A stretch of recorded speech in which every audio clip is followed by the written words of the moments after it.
যারা তারা মায়ানমারের নাগরিক নাই। আমরাও ঠিক এভাবে খুচরা সার ডিলার হিসেবে ঘুমিয়েছিলাম, ঘুম থেকে উঠে দেখি আমাদের খুচরা সারের লাইসেন্স বাতিল করা হয়েছে। আমরা কি রোহিঙ্গার চাইতেও খারাপ? এই দেশে রোহিঙ্গার চাইতেও খারাপ। আজ মানবাধিকার কোথায়? যারা নন অফিসিয়ালিভাবে এই দেশের মানুষের সেবা করে যাচ্ছে, আমাদের তো অফিসিয়াল কোনো ট্যাগ দেওয়া হয় না, আমরাও তো সরকারের সাথে জড়িত। এই দেশের প্রত্যেকটা কৃষকের সাথে ফজর থেকে এসা পর্যন্ত প্রত্যেকটা সাব ডিলাররা জড়িত।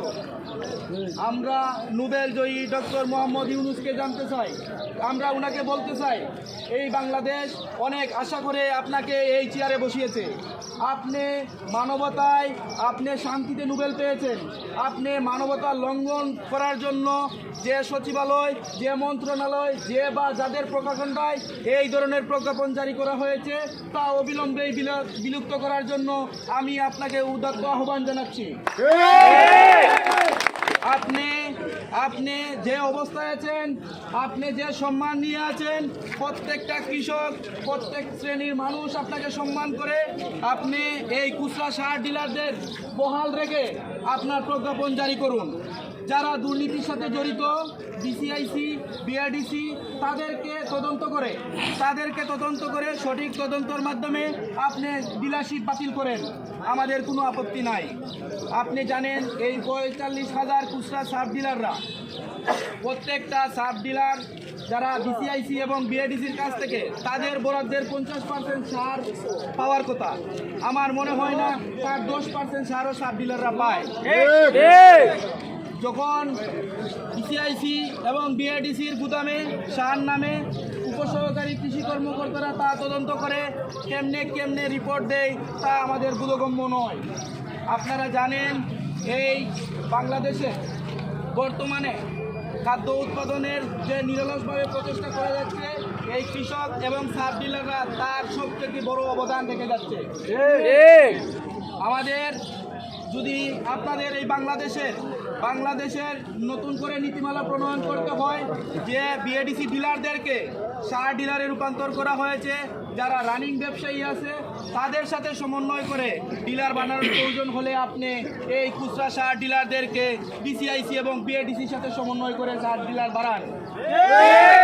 আপনি এই দেশের যদি এই সারের সংকট দূর করার জন্য চেষ্টা করে থাকেন, তাহলে অবিলম্বে এই ধরনের সিদ্ধান্ত গ্রহণ করতে হবে।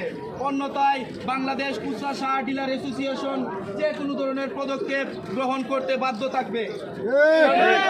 বাংলাদেশ খুচরা সার ডিলার অ্যাসোসিয়েশন এই ৪৫,০০০ পরিবার এক ধরনের গণজাগরণে তৈরি হয়েছে। সারা বাংলাদেশের খুচরা সার ডিলাররা আজ রাস্তায় নেমে আছে। তারা যাদের আজ লাখ লাখ টাকা মাঠে পড়ে আছে, তাদেরকে এই টাকা উঠানোর দায়িত্ব কে নিবে আমি সরকারের কাছে জানতে চাই। যদি সরকার আমাদের এই মাঠের যে আমাদের ৩ মাসের আলটিমেটাম দিয়ে আমাদের খুচরা সারের লাইসেন্স বাতিল করা হয়েছে, যদি আমাদের মাঠের এই টাকাগুলো এই ৩ মাসের পারে, তারপরেও আমরা দাবি মানার চেষ্টা করব। আপনারা এই খুচরা সার ডিলারদেরকে সাথে নিয়ে এবং বিএডিসি এবং বিসিআইসি যাদের আছে তাদের সাথে সমন্বয় করে আমাদেরকে বহাল রেখে আপনি অতিবিলম্বেই আমাদের এই প্রজ্ঞাপন জারি করুন। আমরা মাননীয় কৃষি উপদেষ্টার কাছে আকুল আবেদন জানাই, আমাদের এই অবিলম্বে আপনি বুঝুন না করে নতুন করে নীতিমালা প্রণয়ন করুন। এখানে যারা উপস্থিত হয়েছেন সবাইকে ধন্যবাদ জানিয়ে বাংলাদেশ খুচরা সার ডিলার অ্যাসোসিয়েশনের পক্ষ থেকে, সুনামগঞ্জ জেলা শাখার পক্ষ থেকে ধন্যবাদ জানিয়ে আমার বক্তব্য এখানে শেষ করছি। ধন্যবাদ সবাইকে।